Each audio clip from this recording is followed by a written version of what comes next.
Groff. First of all, welcome back to Arrow, the world of Arrow in the Head. It's been a while. It has, but I'm excited to be here, man. I love what you guys do, since day one, and here we are, just keep progressing forward with tons of paranormal new happenings, the journey, life, craziness. So it's just awesome. It's awesome to be here. Yeah, well, man, it's for a few years we did Nick Groff investigates, so I got to see kind of the beginnings of Deathwalker. How to tell us about the journey that you've taken to finally get to where you are now? It's been a long journey. 40 episodes we filmed to this day, and we're working on an American deal now. Great news to come very soon. And it started airing in the United Kingdom, which is, if anybody in the United Kingdom has watched it, it's on the Really channel, or it's on Discovery Plus in the United Kingdom, Deathwalker Season 1 and 2. And then new episodes are coming out this fall too over there. It's been airing in Canada. So it was airing on CTV Sci-Fi Channel on all cable in Canada. So that's been exciting. So we're making tons of new episodes. We've evolved the concept. It started with some theories, and then now we're just adapting other kind of possibilities with the beyond and the other side, what we can do with experiments and isolating myself in locations and just pushing the boundaries a little bit more, kind of coming out of my comfort zone, back to the raw elements, kind of how I got my started from day one of investigating the paranormal. So Deathwalker has kind of taken a whole new approach, back to the elements of the fundamentals of what it is to investigate haunted locations with reported eyewitness accounts experiencing all these paranormal claims. So it's been kind of an adrenaline rush, man. We've captured some of the most incredible evidence I've ever seen in my life with this new gear that we're using, new cameras, new technology that have low light capabilities. So it's been absolutely groundbreaking, and I can't wait for everyone to see it. Every second, someone is born into this world, and every second, someone dies. Is anybody joining us for the funeral? Journey into the unknown with me as I explore infamous locations around the world impacted by paranormal activity. While investigating haunted claims, I will push forward and use my years of experience to expand the definition of paranormal phenomena to reveal theories beyond the unknown. I don't believe in ghosts. I never have. And we can speculate all day long. I'm shocked when you showed me that. So I don't know how much of the haunting is created by us or the dead. Psychic energy that we're releasing out. When you are seeing a ghost, what you're really seeing is just someone in the past. We dealing with something where it's energy from somebody passing away, and it's a tragic death.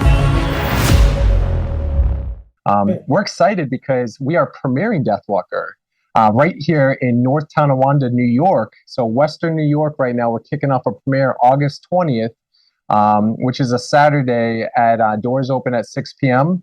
And it's in one of the most historical and haunted theaters. And it's a really big theater, very majestic, super haunted, very, I don't know, it's like supernatural elements of walking into like a haunted theater. So we're excited to premiere Deathwalker there and kind of kick it off here in America with a live crowd. Now, how did you get involved with the theater? I mean, that's really perfect for you to premiere this at a place known for being haunted. Well, it's one of those things. You know me, I'm always trying to say, hey, what can we do that's a little bit unique, but also gives back to the community too. So I think with the community, we were excited because I'm up in Western New York, in Niagara Falls, New York, and we've been filming a ton of locations for the last year. We've been filming all over here. So we've been into some historical landmarks, all the way from Lockport, New York, up into Niagara Falls, New York, Buffalo, New York, and all the way back down, crossing the borders into Ohio, Pittsburgh, and so on. So we've just been, this whole area is just rich in history. It has a ton of hauntings. And I thought, what better way to premiere it in a theater, but not only that, a unique haunted theater because of Deathwalker and me. And I thought it would be great to bring, a ton of 1,100 people to sit in this theater to just experience it together. It's going to be amazing. So we just like bringing it back to kind of where we are rooted in, our area, our town, and just kind of bring everyone together. Now, you had mentioned a few some very special events that happened and some incredible documentation. What can you tell us about what you've discovered that maybe you haven't talked about or that hasn't been revealed yet?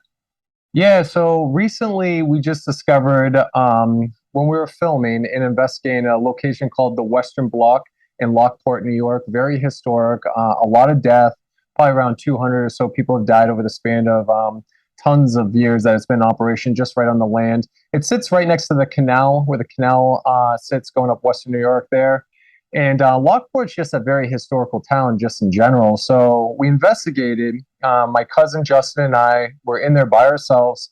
And all of a sudden, we hear this noise. And then suddenly, we go looking for this noise. But what we didn't realize is we just documented one of the most incredible pieces of evidence I've ever seen, because it's so clear, so clean. And you can see this hand and this arm kind of come in frame right behind me and just like reach in and reach out. And what's weird is it looks kind of alien-ish, with like 3 fingers coming in. So it's a little bizarre.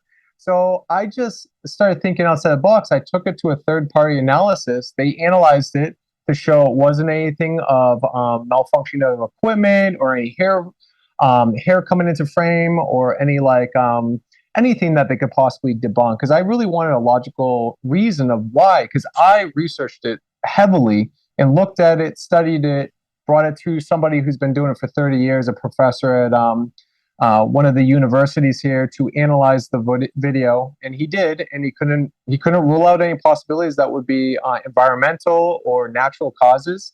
So he just said there is something here. We discovered there's a shadow being casted from this arm and hand. We discovered this heat signature on the 3 fingertips and on the elbow, which almost looks like there's some sort of material or something weird that's attached to this arm and hand.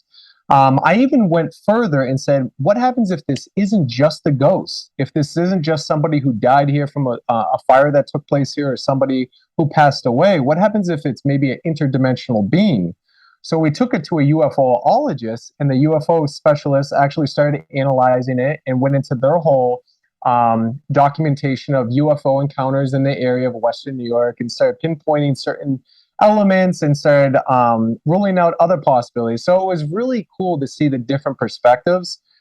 Just from an investigator, from doing this for so many years, seeing something like this. I've never seen anything to compare that's just legitimately just amazing and incredible. And for these people who are specialists who've been rolling out stuff for years to say it's legit and they even don't know what it is. So I think it was that moment that made me say, we're doing something right here with Deathwalker. We're doing something that's different, and it's the elements we're using.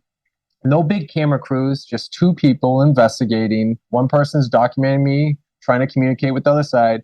A ton of gear, equipment that we're experimenting with. We have a great team who we're working with now that are engineers and people that think outside the box.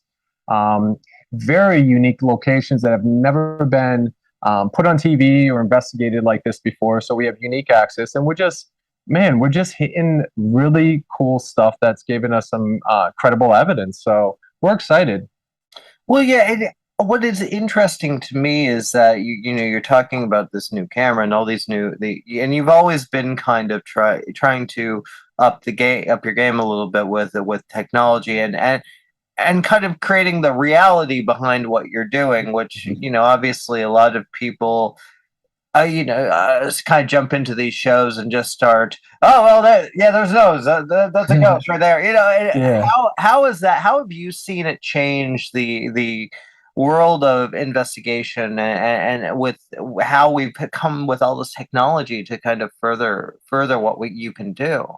Yeah, I think people are conversating more about it, but I think a lot of people are getting lost in the transition of like equipment in general. What you see on TV is what you have to do. It's really not. I think you have to go on as a personal journey that you're on to experience it for yourself. Like you and I have been on like these investigations together, and you've experienced something I have, or we both might have different experiences. But the greatest thing about all this, I think, that it's caused is conversation. I mean, here we are talking about it. You know, we're talking about life, we're talking about death, we're talking about the beyond and what is next. I think none of us has the right answer. That's the craziest part from all that we do and all the equipment and all the time and energy spent into this. We still don't have the right answers of what happens, because I think there's multiple things that happen when you die, or on the other side, or different dimensions, or the universe in general is vast, and what's beyond that universe that we live in into the other universes and time and so on. So I think it's endless. It's like going down the rabbit hole. It just creates conversation, and I think that's the greatest part about this, is the communication we can give each other with the information that we've gathered on our own personal journeys. You know, we can talk to one another and say, I had this experience, and you can say, well, maybe I did too, maybe you didn't, but what is that experience? You know, and then I think it just makes us think about life, and it makes us think about our own personal journeys and what we're doing. So I think that's what I take from it, and that's what I've learned on my quest looking for the other side. Is the documentation is great, and I mean, especially capturing that hand and arm on Deathwalker was mind-blowing. But I think, you know, meeting new people and conversating these concepts and ideas and theories just helps me evolve as a human being to whatever is next when I leave this world. So you have the premiere. That is where? What's the theater name again? Yep. So the Riviera Theatre in North Tonawanda, New York, we are having the Deathwalker premiere in America. We're launching, you know, live crowd. We have some great news coming up. We're working on a 40-episode Deathwalker deal, so everyone can see it in America. Super excited about it. It's been a long journey, so we're proud of what we've done. We're grateful for all the people that have worked on the project, and especially for the people that have led us into the locations that we've investigated. And we're just we're excited. You know, it's come to fruition of what we've been, you know, working so hard on. Our passion, man, our passion and drive, not just for the paranormal, but for like presenting a narrative and stories and the people that have passed away at these locations, and that other side, you know, the communication that we've gathered. I think we're doing this because we want to think outside the box. We want to be different. We want to be unique and search for the unknown. And I think, you know, the realism of what we're doing is presenting facts in the story correctly, you know, at these locations, but also presenting the documentation with a very strong emphasis on what we've actually captured. Meaning, like, if this is an apparition hand and arm, we're going to go the distance. We're going to show it to third-party analysis. And we're going to have it analyzed because maybe I'm missing something, you know? So we want to be for sure with what we're capturing. And then from there, we're just evolving each episode. It's a quest, man. It's a whole overarching long narrative quest. You know, it's just one long journey that kind of ties in each series together. You know, each season is like its own narrative. So like season 1 was theories. Season 2 is like this whole journey of can something from beyond actually attack the human body? So I want to see, can a ghost, a spirit, demon, or whatever it is, can it actually attack a human body? And then season 3, we're like evolving, like, let's use technology and try to put experiments to test to see if something can control the mind and the body and the spirit. Can something overtake you, like as far as possessions or whatever, or mentality, or losing yourself? So like there's these huge overarching stories that we go into, and we're trying to piece it all together as one long episodic series for each season. So each season kind of has this like cool narrative, and then we kind of attack the locations, and you know, all the raw elements are in between. Like what you see is what you get. So it's wild. Well, dude, we're so excited. I'm stoked for you. I can't wait for people to see it. And thanks for coming back to Arrow in the Head and the world of paranormal with us. Thank you, man. Yeah, much love to all you guys, and thank you. And I love what you guys are doing. And always, man, you're a good friend, always have been, and I appreciate the support. Thank you so much. You're welcome, buddy.